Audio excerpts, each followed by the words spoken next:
Like ചെയ്തില്ലേലും വേണ്ടില്ല, comment ചെയ്യണം. ഞാൻ ഈ പറഞ്ഞത് സത്യമാണെങ്കിൽ ഉറപ്പായിട്ടും നിങ്ങൾ കമൻറ്റ് ചെയ്യാൻ മറക്കരുത്. വയനാട് ഇതുപോലൊരു വലിയ ദുരന്തം വന്നപ്പോൾ ഞാൻ ശരിക്കും ചിന്തിക്കുമായിരുന്നു. ഞാൻ ചിന്തിക്കുന്നതിനപ്പുറം ഫേസ്ബുക്കിലും ഇൻസ്റ്റഗ്രാമിലും ഒക്കെ ടാഗായി പോസ്റ്റായി ഒക്കെ കിടക്കുന്നത് കണ്ടതാണ്. അതിനെ ഞാനൊരു ഇതാക്കുന്നു എന്ന് മാത്രം. ഞാനുൾപ്പെടെ എല്ലാവരും ഈ ഒരു 2-3 വർഷമായിട്ട് നമ്മൾ ശരിക്കും ഓൺലൈനിൽ അടിമയാണ്. ഓൺലൈൻ എന്ന് ഉദ്ദേശിക്കുന്നത് ഫ്ലിപ്കാർട്ട്, ആമസോൺ, മീഷോ, സ്വിഗ്ഗി അതുപോലുള്ള ഓൺലൈൻ മാധ്യമങ്ങളിൽ ഓൺലൈൻ എന്താ പറയുന്നത് ഷോപ്പിംഗ് ചെയ്യുന്ന ആപ്പുകളിൽ നമ്മൾ ശരിക്കും അഡിക്റ്റഡ് ആണ്. അതിൽ കൂടെയാണ് നമ്മൾ കൂടുതൽ പേരും സാധനങ്ങൾ പർച്ചേസ് ചെയ്യാറ് അല്ലേ? അങ്ങനെ ആയിരിക്കുമെന്നാണ് എൻ്റെ ഒരു ഈ തിരുവനന്തപുരം പോലുള്ള സിറ്റിയിൽ ഞങ്ങളൊരു മിക്കവാറും ഉള്ള എല്ലാ സാധനങ്ങളും ഇപ്പോൾ കടയിൽ പോയി എടുക്കാൻ നമുക്ക് മടിയാണ്. നമ്മുടെ വീട് പടിക്ക് കിട്ടുമല്ലോ, വീട്ടിലിരുന്ന് എടുത്താൽ പോരേന്ന് നമ്മൾ ചിന്തിക്കും. കണ്ടു ഇഷ്ടപ്പെട്ടു എടുക്കുന്നു. അങ്ങനെയാണ് നമ്മൾ ചെയ്തുകൊണ്ടിരിക്കുന്നത് ഇപ്പോൾ ഒരു കുറച്ച് നാളായിട്ട്.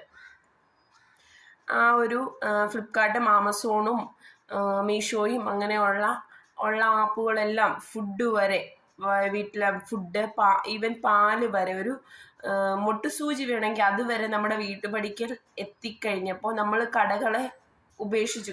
കടകളിൽ പോകുന്നത് ചുരുക്കമായി തുടങ്ങിയിരിക്കുന്നു. ആ ഒരു കാലഘട്ടത്തിലേക്ക് നമ്മൾ മാറിയിരിക്കുന്നു.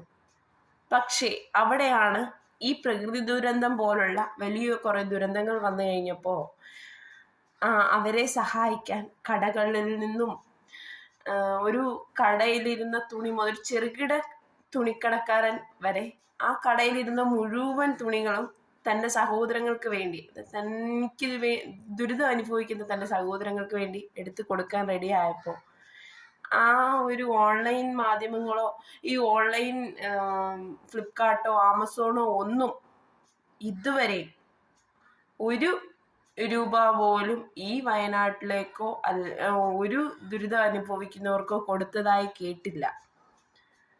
കൊടുത്തത് പാവപ്പെട്ട കടക്കാരും, അല്ലെങ്കിൽ ഇത്തിരി പണം ഉള്ളവരാണെന്ന് പറഞ്ഞാൽ പോലും കടക്കാര്, ചെരുപ്പ് കടയിൽ വിരിക്കുന്ന ചെരുപ്പുകളൊക്കെ പറക്കിയെടുത്ത് കൊടുക്കുക. അവർക്ക് എത്ര കിട്ടിയാലും തികയില്ല, അവർക്ക് എത്ര കിട്ടിയാലും മതിയാവില്ല. മതി ചേട്ടാന്ന് പറഞ്ഞപ്പോൾ വേണ്ട, ഇനി ഇട്ടോട്ടെ, അവർക്ക് മതിയാവില്ല, നമുക്കിത് പിന്നെയും കിട്ടും, അവർക്കിപ്പോൾ ഇതാണ് ആവശ്യമെന്ന് പറഞ്ഞ് വീണ്ടും ഇട്ട് കൊടുക്കാനാണ് അവരാഗ്രഹിക്കുന്നത്, അവർ ശ്രമിക്കുന്നത്.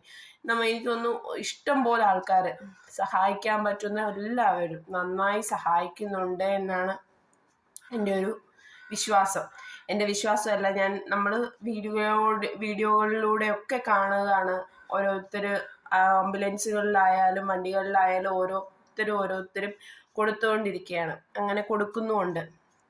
പക്ഷേ ഞാൻ പറഞ്ഞു വന്നത്, ഈ ഫ്ലിപ്കാർട്ടോ ആമസോണോ ഒന്നും 1 രൂപ പോലും ആർക്കും കൊടുക്കുന്നില്ല. ഉള്ളത് ഈ കടക്കാർ മാത്രമേ കൊടുക്കുന്നുള്ളൂ. അപ്പം നമ്മൾ ആരെയാണ് ശരിക്കും ആശ്രയിക്കേണ്ടത്?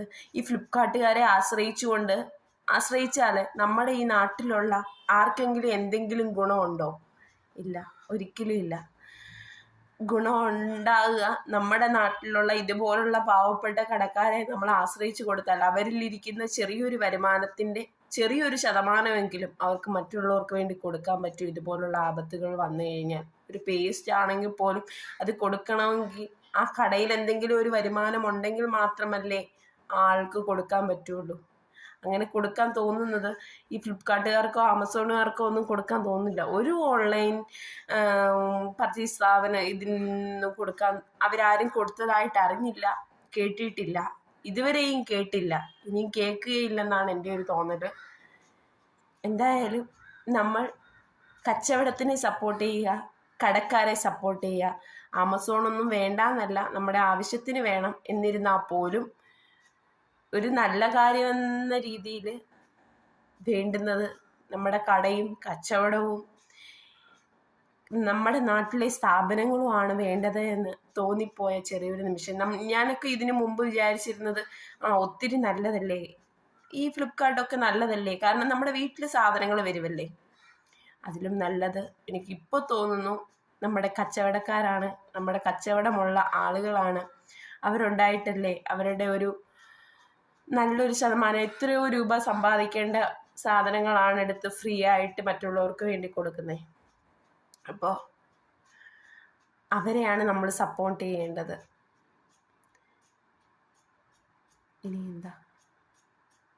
ഇനി എന്താന്ന് ആലോചിച്ചുകൊണ്ട് നിൽക്കുന്ന ആ വയനാട്ടിലെ ജനങ്ങൾക്ക് ദൈവം ശക്തി പകരട്ടെ. അവർക്കിനി വീട് വേണം. ഇപ്പോഴത്തെ ഈ കാര്യങ്ങളൊക്കെ എങ്ങനെയെങ്കിലുമൊക്കെ നടന്നു പോകും. ഈ 2 ആഴ്ച കഴിയുമ്പോൾ ഇവരെ എല്ലാവരും മറന്നുപോകും. നമ്മളിപ്പോൾ പതുക്കെ പതുക്കെ അർജുനെ മറന്നു തുടങ്ങി ഇല്ലേ? അതേപോലെ അല്ലെങ്കിൽ നമ്മൾ കൂട്ടിക്കൽ ദുരന്തം അതും പതുക്കെ നമ്മൾ മറന്നു. അതേപോലെ ഇതും നമ്മൾ മറക്കും. ഇവിടവും കഴിയുമെന്ന് പറയുന്നത് പോലെ ഇതും നമ്മൾ മറക്കും. ഉറപ്പായിട്ടും മറക്കും. പക്ഷെ മറക്കരുത്. മറക്കാതെ അവരുടെ കൂടെ നിന്ന് അവരെ സഹായിക്കണം. ഞാൻ ഈ പറഞ്ഞത് സത്യമാണെങ്കിൽ നിങ്ങളൊക്കെ ലൈക്ക് ചെയ്യുകയോ കമൻറ്റ് ചെയ്യുകയോ ഒക്കെ ചെയ്യണേ. ലൈക്ക് ചെയ്തില്ലേലും വേണ്ടില്ല,